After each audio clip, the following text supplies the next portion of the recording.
അസ്സലാമു അലൈക്കും വറഹ്മത്തുള്ളാഹി തആല വബറകാതുഹു. പ്രിയപ്പെട്ട തൻ്റെ മുഹ്സിനിയെ ഒരു നോക്ക് കാണണം. തൻ്റെ തെറ്റുകളെല്ലാം തുറന്ന് പറയണം. താൻ നിരപരാധിയാണെന്ന് പറയണം എന്ന് കരുതിയിട്ട് അതാ സിനാനും ജസീലും കൂടി ഹോസ്പിറ്റൽ ലക്ഷ്യമാക്കിക്കൊണ്ട് പോരുകയാണ്. തൻ്റെ പ്രിയപ്പെട്ട പെണ്ണെന്നെ തിരിച്ചറിയും എന്ന് അവൻക്ക് നന്നായി അറിയുമായിരുന്നു.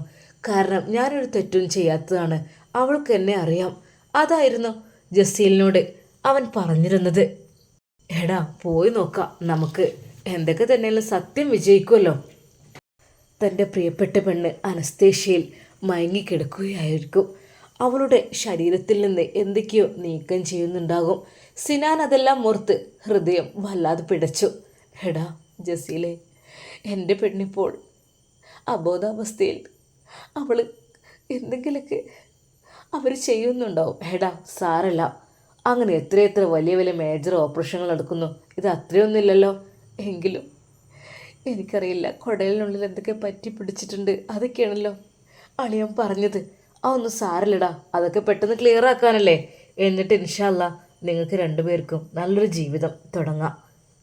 ഏറെ പ്രതീക്ഷയാണ് ജസീല് നൽകിയിരുന്നത്. എടാ എനിക്ക് പ്രതീക്ഷ വളരെ കുറവാണ്.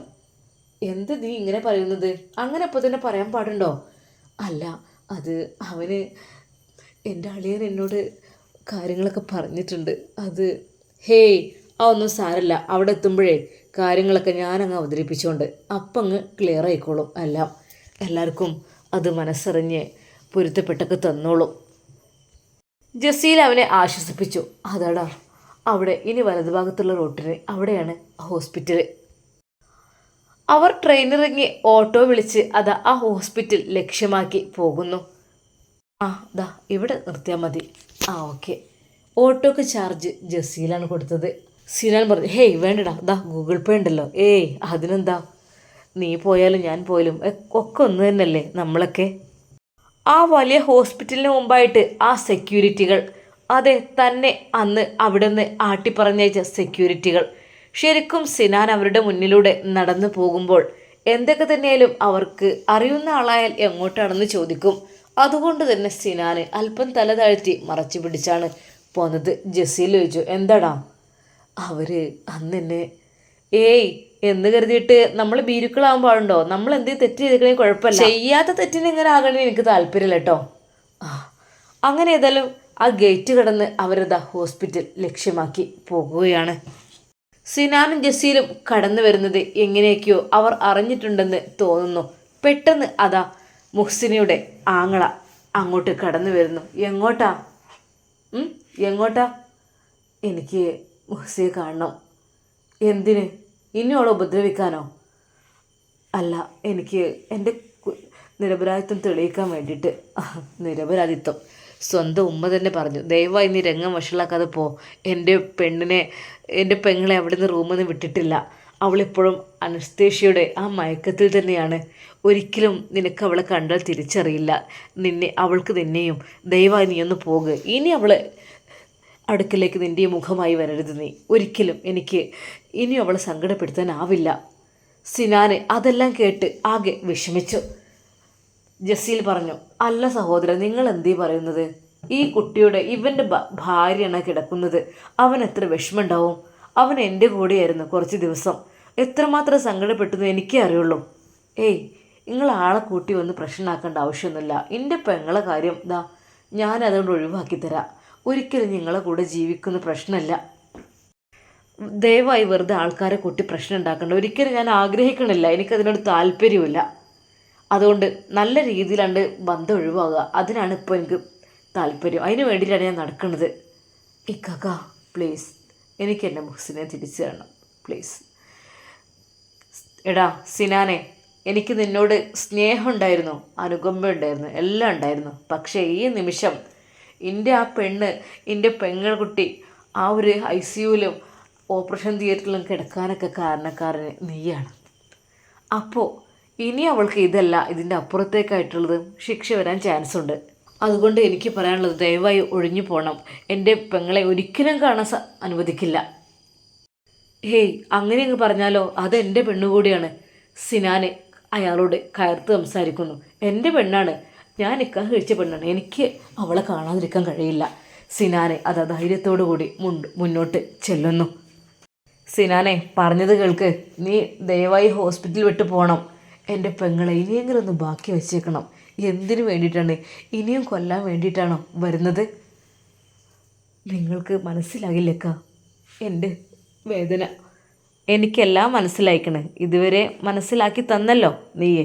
ഇപ്പം കാര്യങ്ങളൊക്കെ ഏകദേശം ഏറെക്കുറെ ഒന്നുകൂടി പിടികിട്ടി.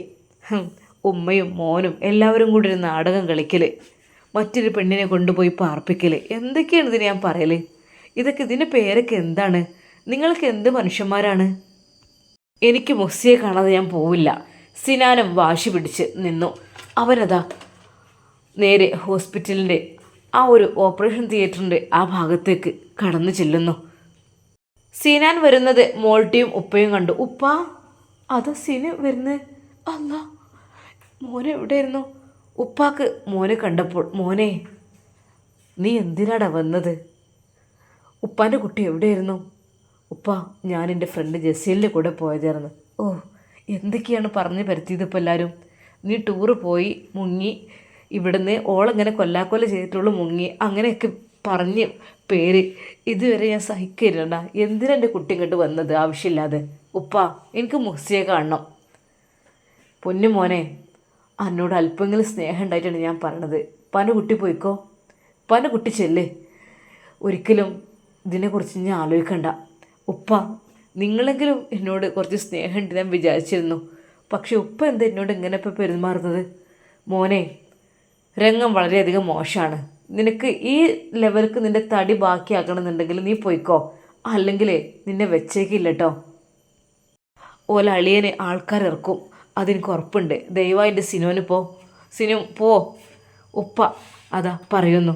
ഉപ്പ, ഇല്ല, എന്നെ കൊന്നാലും വേണ്ടില്ല, ഞാൻ പോവില്ല, ഞാൻ ഇവിടെ നിന്ന് പോവില്ല മുഹ്സിയെ കാണാതെ. മോനെ, വേണ്ടാത്തിന് നിൽക്കണ്ട. ദാ അവന് ദേഷ്യം പിടിച്ചു കഴിഞ്ഞാൽ ഒന്നിനും മടിക്കാത്തവരാണ്. അതുകൊണ്ട് ഇപ്പാൻ്റെ കുട്ടി പോകാനാണ് പറഞ്ഞത്. ഏയ് ഇല്ലപ്പാ, ഞാൻ പോവില്ല. ഞാൻ പറഞ്ഞല്ലോ, എന്നെ കൊന്നാലും ശരി, ഞാൻ പോവില്ല. സിനാൻ ഹോസ്പിറ്റലിൻ്റെ മുമ്പിൽ തന്നെ നിൽക്കുകയാണ്. അവരുടെ സംസാരം കേട്ട് എല്ലാവരും ശ്രദ്ധിക്കുന്നുണ്ട്. മോൾട്ടി അവൻ്റെ അടുക്കലേക്ക് വന്നു. സീനോ, താത്താൻ്റെ കുട്ടി പോയിക്കോളി, ഇവിടെ നിൽക്കണ്ട. ഒരിക്കലും ഞങ്ങൾക്ക് ഓളെ കാണാൻ പറ്റൂല എന്ന് മാത്രമല്ല, ഒരിക്കലും എനിക്ക് ഓളെ തിരിച്ച് തരൂലോല്. കാരണം ഡോക്ടർ പറഞ്ഞ ഒരു വാക്കുകൾ കേൾക്കേണ്ടതാണ്. പല വട്ടങ്ങളായി ഡോക്ടർ പറഞ്ഞിട്ടുണ്ട്, ഒരിക്കലും ആ ഒരു ഭർത്താവിൻ്റെ കൂടെ ഇനി സമ്മതിപ്പിക്കരുത് കേട്ടോ. ഒരിക്കലും അവൻ്റെ കൂടെ പറഞ്ഞയക്കരുത്.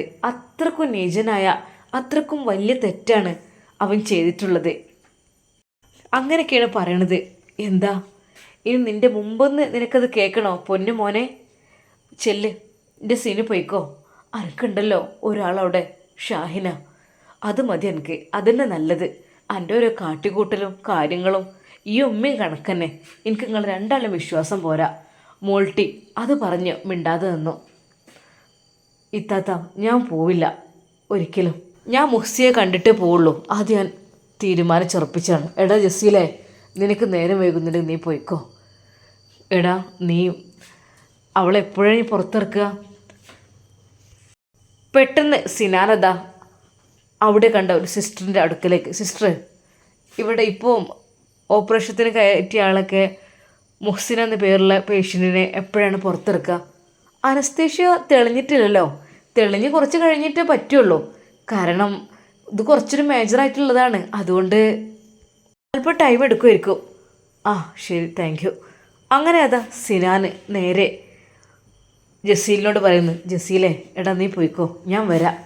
പക്ഷേ അതാ മുഹ്സിനയുടെ ഉമ്മ അവിടെ ഇരിക്കുന്നുണ്ട്, എല്ലാം ശ്രദ്ധിക്കുന്നുണ്ട്, കാണുന്നുണ്ട്. ഉമ്മ നേരെ അതാ ആങ്ങൾക്ക് വിളിക്കുന്നു. മോനെ ഫാറൂഖേ, എടാ സിനാൻ ഇതുകൊണ്ട് വന്നിക്കണ്. അത്രയും പറഞ്ഞിട്ട് ഒരു പേടില്ലാതെ വന്ന് നിൽക്കണ് കണ്ടില്ലേ? അതെന്നെ പറഞ്ഞത് കയ്യൊക്കെയുള്ളൊരു കാര്യക്കാർ എന്നുള്ളത്. ആ, ഓൽക്ക് കുറച്ച് ഓലെ ഉമ്മാക്കും ഒക്കെ അങ്ങനെ തന്നെയാണ്. അങ്ങനെയുള്ളവർക്ക് എവിടെയും വരാം.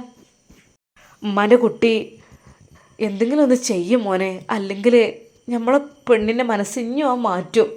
എന്നാൽ ഈ സമയം ജസീൽ അതാ മോൾട്ടിയുടെ അടുക്കൽ വന്നിരുന്നു. ഇത്ത, ഞാൻ ജസീൽ, നിങ്ങൾക്കറിയാലോ, ഞാൻ സിനാൻ്റെ ഫ്രണ്ട് ജസീൽ. ആ, എനിക്ക് ചെറുപ്പത്തിൽ കണ്ട ഓർമ്മയുണ്ട്. ഇത്ത, എനിക്കും കുറച്ച് കാര്യങ്ങൾ പറയാനുണ്ട്. എന്ത് കാര്യം? സിനാനെക്കുറിച്ച്.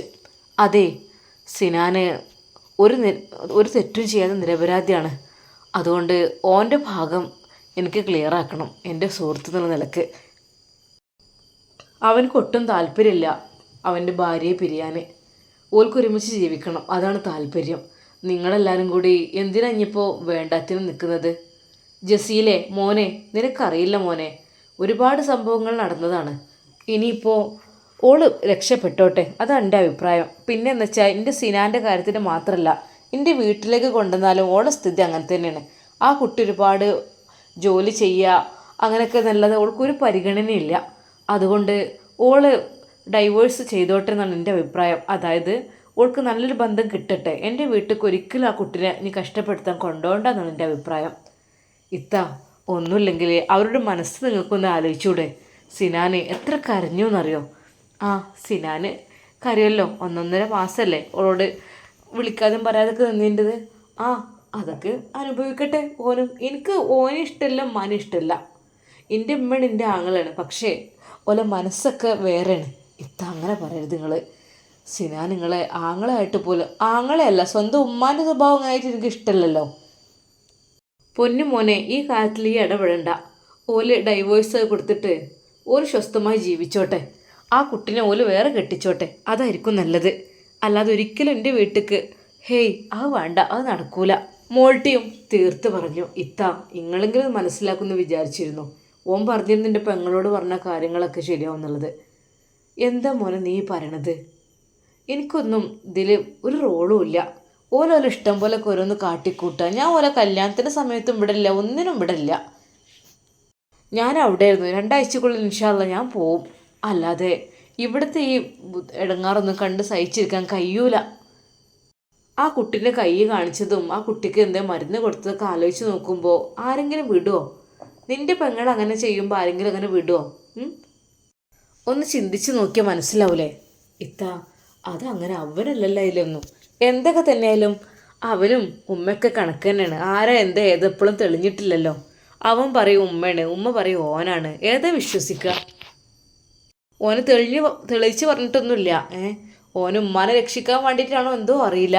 ഓന് കാര്യമായിട്ട് ഒന്നും ഓപ്പണായിട്ട് പറയണില്ല. ഉമ്മയാണ് ചെയ്തതൊന്നും അങ്ങനെയാണെന്ന് പറഞ്ഞൂടെ? ഓനല്ല പറയണ്ടേ, ഉമ്മ അല്ലാന്നും പറയണില്ല, ആണെന്നും പറയണില്ല. അങ്ങനെയാണ്. എന്തൊക്കെ തന്നെയാലും വേണ്ടിയില്ല, ആ കുട്ടി രക്ഷപ്പെട്ടത് തന്നെയാണ് ആഗ്രഹിക്കുന്നത്. ഞാൻ വേഗം അങ്ങോട്ട് കുട്ടി വീട്ടിലേക്ക് കൊണ്ടുപോയിക്കോട്ടെ, അതായിരിക്കും നല്ലത്. സിനാന് എന്താ വെച്ചാൽ കാട്ടിക്കോട്ടെ, എനിക്കൊരു കുഴപ്പമില്ല അവനെക്കുറിച്ച്. എന്തായാലും വേണ്ടിയില്ല. മോൾട്ടിത്തയും അല്പം ദേഷ്യത്തിൽ തന്നെയായിരുന്നു. കാരണം അവൻ കാട്ടിക്കൂട്ടിയതൊക്കെ ഓർത്ത് മോൾട്ടിത്താക്ക് ശരിക്കും നല്ല ടെൻഷൻ ഉണ്ടായിരുന്നു. പെട്ടെന്ന് അതാ തിയേറ്ററിൻ്റെ മുമ്പിൽ നിന്ന് വിളിക്കുന്നു.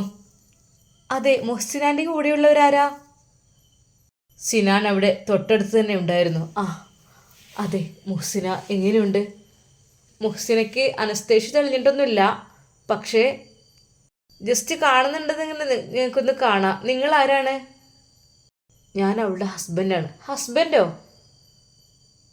ആ, ഒരു മിനിറ്റ് കേട്ടോ, നിങ്ങൾക്ക് കാണാൻ പറ്റുമോ എന്ന് ഞാൻ മേഡത്തിനോട് ചോദിച്ചു നോക്കാം, ഡോക്ടറോട് ചോദിച്ചിട്ട് വരാം. അതെ, പിന്നെ നഴ്സ് അപ്പോഴതാ അകത്തേക്ക് പോയി. ഡോക്ടറെ, അത് മുഹ്സിനയുടെ ഹസ്ബൻഡാന്ന് പറഞ്ഞിട്ട് ഒരാൾ വന്നിട്ടുണ്ടല്ലോ ഇവിടെ. ഹസ്ബൻഡോ? ഹോ, ബെസ്റ്റ്. ഇത്രക്കും വലിയ സമ്മാനങ്ങളാണ് ഭർത്താവ് ഭാര്യയ്ക്ക് നൽകിയിട്ടുള്ളത്. ഏതാണ് ഹതഭാഗ്യൻ? ഒന്ന് നോക്കട്ടെ. ഡോക്ടർ അതാ പുറത്തേക്ക് വരുന്നു. ജസ്റ്റ് നിങ്ങളൊന്ന് അകത്തേക്ക് കയറണം കേട്ടോ. അങ്ങനെ അതാ സിനാന് അകത്തേക്ക് കയറി. അവൻ ആകാംക്ഷയോടെ തൻ്റെ പ്രിയപ്പെട്ട പെണ്ണിനെ കാണുവാൻ വേണ്ടിയിട്ടാണ് അകത്തേക്ക് കയറിയത്. നിങ്ങളുടെ പേരെന്താണ്? എൻ്റെ പേര് സിനാന്. എൻ്റെ ഭാര്യയാണ് മുഹ്സിന. ഓഹോ, അതെ, ഒന്നിരിക്കൂ കേട്ടോ. അനസ്തേഷ്യയുടെ മയക്കത്തിൽ തന്നെയാണ് അവൾ. കാര്യകാരണങ്ങളൊക്കെ അറിയാലോ, എന്തുകൊണ്ടാണ് ഇതൊക്കെ ചെയ്യേണ്ടി വന്നതെന്നൊക്കെ. അത് എനിക്കറിയില്ല. ഓഹോ, അപ്പോൾ ഒരു ഹസ്ബൻഡാണല്ലോ അല്ലേ? ഹസ്ബൻഡിനെ അറിയാത്തതായിട്ട് എന്ത് കാര്യമാണ്? എന്തിനാണ് ഇങ്ങനെ കളവ് പറയുന്നത്? ഡോക്ടറെ, ഞാൻ കളവ് പറയില്ല.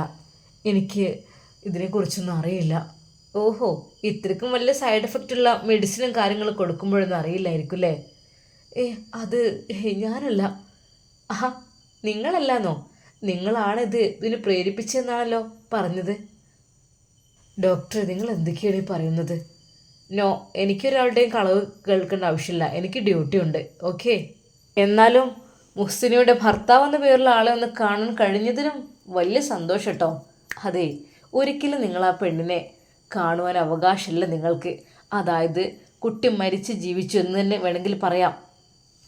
ആരുടെയൊക്കെയോ പ്രാർത്ഥന കൊണ്ട്, ആരുടെയൊക്കെയോ ക്ഷമാപണം കൊണ്ടൊക്കെ കുട്ടി രക്ഷപ്പെട്ടു എന്ന് തന്നെ വേണമെങ്കിൽ പറയാം. ഇനി അനസ്തേഷ്യ കഴിഞ്ഞ് അതിൻ്റെ മയക്കൊക്കെ മാറി റെഡി ആകുമ്പോഴേക്കും ഓക്കെ ആവും. സിനാൻ, എന്തിനു വേണ്ടിയിട്ടായിരുന്നു ഇങ്ങനെയൊക്കെ ചെയ്തത്? ഡോക്ടറെ, ഒരിക്കലും ഞാനല്ല. അതുറപ്പായി ആരാണെന്നുള്ളത് പെറ്റതള്ള കളവ് പറയില്ലല്ലോ. അത് കേട്ടപ്പോൾ അവൻക്ക് വല്ലാതെ സങ്കടം വന്നു. റബ്ബേ, പെറ്റതള്ള കളവ് പറയില്ല. അതെന്നെ ഉദ്ദേശിച്ച് മാത്രമാണ് ഉമ്മ പറഞ്ഞത്. ഡോക്ടർ സിനാനോട് എന്തൊക്കെയാ പറയും, എന്തൊക്കെയാ ആവശ്യപ്പെടും? മുഹ്സിനെ കാണുവാൻ അനുവാദം കൊടുക്കുമോ? നമുക്ക് കാത്തിരുന്ന് കാണാം. അതുവരേക്കും എല്ലാവർക്കും അസ്സലാമു അലൈക്കും വറഹ്മത്തുള്ളാഹി തആല വബറകാതുഹു.